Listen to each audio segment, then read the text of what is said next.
Celtic supporters gather round because there is plenty happening just now, and the atmosphere around the club feels like one of those stretches in the season where every wee update sparks a fresh wave of debate.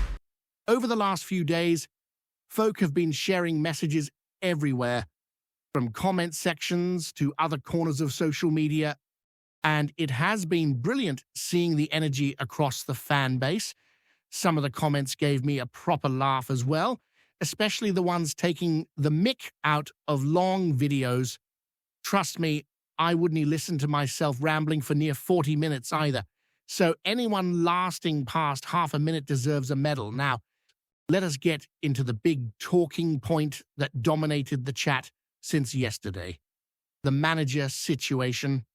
Celtic dropped a short statement, and when I say short, I mean the kind of update that takes less than a breath to read, but somehow gets the whole support spiraling into theories. According to the club, the process of appointing the next permanent manager is still ongoing.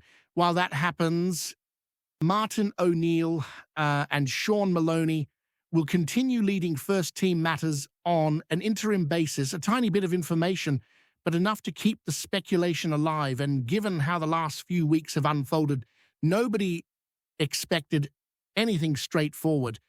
A lot of people are wondering if this means talks with Wilfried Nancy have stumbled. Personally, I still think he is the man Celtic are aiming for, but it might take a wee bit longer before anything is finalized. There could easily be a contractual detail or timing issue holding everything up.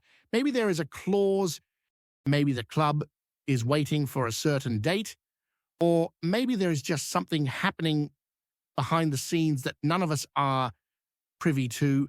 That is the nature of football business. We all want answers immediately, but the folk running these negotiations have their own pace and priorities. Another theory floating around is that Celtic might prefer to introduce the new manager ahead of a run of home fixtures rather than throw him straight into a tough series of away days.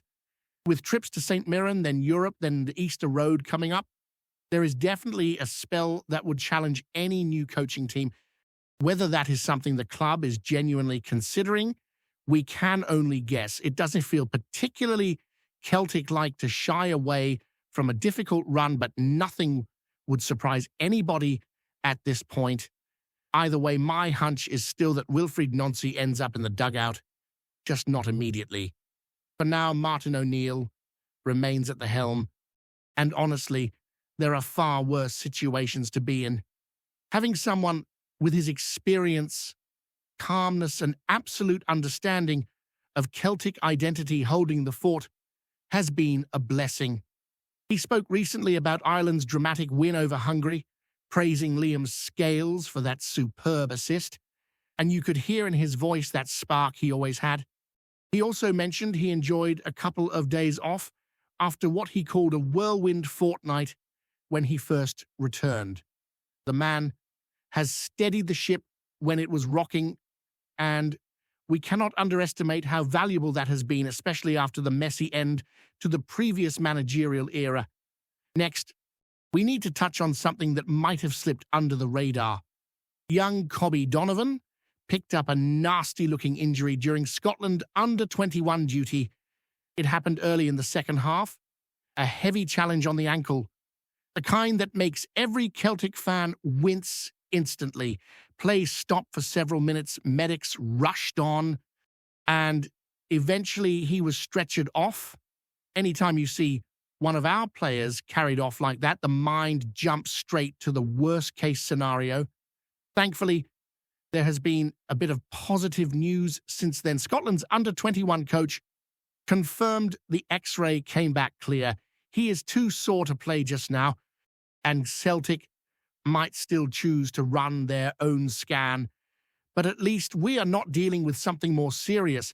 Right back is already one of the thinnest areas in the squad.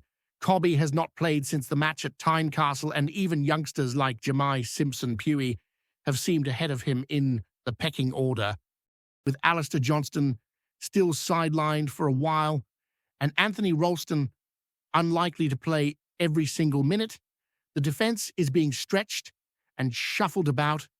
One tweak in one position affects another, and Martin O'Neill has had to plug holes creatively more than once. So having Donovan avoid a long stretch out is genuinely good news, even if he might not feature this weekend. At least he should be back in matchday squads fairly soon. Something else that surfaced in the Danish press was a wee detail about Kasper Schmeichel's life in Scotland that many folk probably never knew. He has apparently been living here without his wife and kids since the day he joined Celtic. They stayed in Denmark to keep stability during school exams, and he has relied heavily on support from fellow Dane Peter Leuvenkrans while being based in Glasgow. It is one of those things you never think about when watching a player. A lad might be pulling off big saves every week, but behind the scenes, he is balancing a family life stretched across countries. It shows the sacrifices footballers make, even when the job looks like pure glamour from the outside. Schmeichel's contract runs out at the end of the season, and many fans already feel this will be his only year at Celtic. He will sit down with the club around early spring, but the general feeling is that he might move on. If he does, he will be remembered fondly for his professionalism and steady presence. And depending on who becomes the next manager, there might be new ideas about the long-term goalkeeper position anyway. And tonight, of course, he is the opposition. Scotland face Denmark at Hampton, and for once, the international break actually feels exciting. A win takes Scotland to the World Cup, something that has technically happened in my lifetime, but I was far too young to remember it. The idea of watching Scotland on the biggest stage again is absolutely thrilling. I know folk will be there in huge numbers singing their hearts out, and there is nothing quite like the noise of Hampton on a night like that. Kier is hoping for a massive result and absolutely no injuries on either side, because Celtic really can't afford anything else added to the list. And while all of that is unfolding on the pitch and in the dugout, there is another major moment creeping up on the calendar, one that always gets folk buzzing, whether they mean to or not. The AGM is landing at Celtic Park on Friday, and even though most supporters joke about it being the least glamorous event of the season, it always ends up stirring more emotion than anyone expects. Every year, people tell themselves they will need bother getting worked up. Yet, once the documents are out and the resolutions start circulating, it turns into one of the biggest talking points of the week. The Celtic Trust laid out their voting intentions yesterday, and that alone ramped up the anticipation. 17 resolutions in total, covering everything from accounts to board positions to long-term planning, and the Trust made their stance clear on almost every single one. Their decision to vote against receiving the annual accounts is not about disagreeing with the numbers themselves, but more a symbolic stand against how the board has been running things. It is a statement saying they expect better, not financially, but in leadership, communication, and general direction. A long list of reappointments is facing opposition as well. Many supporters feel the board is stuck in an old cycle, with the same voices making the same decisions year after year. Some of these board members have been in place for what feels like an eternity, stretching back to moments that belong to entirely different eras of Celtic history. Seeing their names listed again sparks frustration, because fans want fresh thinking and modern ambition, especially after the chaos of the managerial situation and the recurring issues in European competition.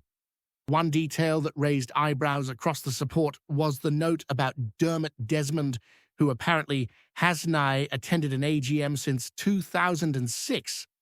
Nearly 2 decades without showing face at the club's most important annual meeting, yet still wielding massive influence over decisions. Add to that his reported absence from all required non-executive meetings last year, choosing to send a representative instead, and it is no wonder many feel his role has become detached from the reality supporters face every season. For a club built on community identity, that gap between leadership and the people who live and breathe Celtic feels wider than ever. Michael Nicholson's situation also sits at the heart of the frustration. The CEO has hardly appeared publicly during one of the most turbulent stretches Celtic have had in years. Even the recent statement about the managerial search didn't carry his name. When supporters are watching everything unravel and the main executive voice remains silent, it naturally raises questions about authority and accountability. Some feel he has been pushed into the background. Others wonder whether he is choosing to stay quiet. Either way, it is fueling the sense that the leadership structure needs a real shake. All of that leads to the two resolutions supporters are most focused on: the call for a detailed 3 to 5 year strategic plan and the proposal for board restructuring. Those two motions feel like the beginning of a push for actual change, not just symbolic opposition. The trust emphasized the need for a clear vision from the club, one that lays out football ambition, financial direction, and long-term strategy in plain language. Fans do not just want updates when things go wrong. They want to know where Celtic intend to go, how they plan to compete, and what structure they will build to support success. Right now, so much feels hidden behind closed doors that even small statements turn into puzzles everyone tries to decode. Whether these resolutions pass is another matter entirely. The voting power of major shareholders often outweighs the collective voice of smaller ones, and that is the constant challenge of these meetings. But having the issues raised in an official setting matters. It forces the hierarchy to hear the concerns and respond, even if only in carefully worded answers. The AGM might not bring immediate transformation, but it can put pressure in the right places and shine a light on things the board sometimes prefer to leave in the shadows. There will also be the open floor Q&A, which is where things tend to get more heated. Supporters do not usually hold back, especially after a season with so many moments that demanded explanation. Questions about Champions League performance, squad planning, communication failures, the managerial saga, and the credibility of the executives are all likely to surface. Nobody expects shouting matches, but the atmosphere is rarely comfortable for the higher-ups. And frankly, discomfort might be what is needed. When a club with Celtic stature underperforms in Europe or allows uncertainty to linger for weeks, supporters deserve honest answers, not polite nods and vague reassurances. What makes this AGM feel different is that it lands during a period when everything else is still in flux. The team is handled by an interim coach. The managerial appointment remains unresolved. Key players are dealing with injuries or returning from international duty. The squad is stretched thin. The board is under pressure from every direction. And on top of all that, the Celtic Trust is pushing for structural accountability in a way that has grown louder each year. All these stories are unfolding at once, creating a sense that Friday's meeting, even if predictable in outcome, could still produce moments worth paying close attention to. So, while the football rolls on, with away fixtures piling up and the hunt for the new manager continuing behind the scenes, the off-field side of the club is gearing up for its own crucial moment. And it is shaping up to be the kind of week where Every update, every answer, every decision adds another layer to the bigger picture. Bigger, there is no neat conclusion to any of it yet, just the feeling that Celtic are at a point where the next choices on the park and in the boardroom are going to shape far more than just the next matchday squad. Before we proceed, subscribe to our channel and enable notifications to receive all exclusive news about Celtic FC. Don't miss any details about your favorite team. It's extremely important for Celtic FC fans. Whispers have been swirling through the terraces and tap rooms across Scotland these last days as a curious rumour bubbles up with the stubbornness of a winter har rolling over the Clyde. Word on the street is that KIERAN Tierney, once the darling of Parkhead and long seen as a symbol of Celtic's beating heart, could be on the brink of a shock return. You heard it right. The lad who left in search of bigger stages is now being spoken of as a possible prodigal son. And the faithful cannot quite decide whether to cheer or curse. Some say it's nothing more than wishful thinking, a dream cooked up by fans who never truly let go of their homegrown hero. Others mutter that there might be something deeper stirring, something more than the usual gossip that drifts through supporter circles. After all, Tierney's name has been whispered in connection with all sorts of moves before, but this latest murmur feels different, carrying a certain electricity that has supporters leaning in, wondering if the ground might just be shifting, but not everyone's convinced. A fair few in the Green Brigade and beyond are torn between nostalgia and a pinch of betrayal, remembering the sting of his departure. Some insist he's always been Celtic through and through, and bringing him back would be like restoring a piece of the club's soul.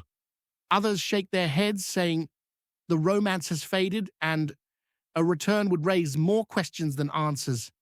Still, the rumour refuses to die, gathering pace as voices grow louder and the story spreads. Could Celtic really be preparing a place for their former star? Could Tierney be ready to lace up his boots once more in the famous hoops? No one knows for certain, and that uncertainty is fueling the chatter even more. For now, the only thing guaranteed is the buzz, an intoxicating mix of hope, doubt, pride, and a pinch of drama. Whether it's betrayal or a dream reborn, the saga of KIERAN Tierney's possible comeback has Scotland talking, and it's not likely to quiet down anytime soon. Hello, fan. Don't forget to like and subscribe to the channel, as it means a lot to Celtic FC. Also, share your opinion about the news in the comments below. See you in the next video.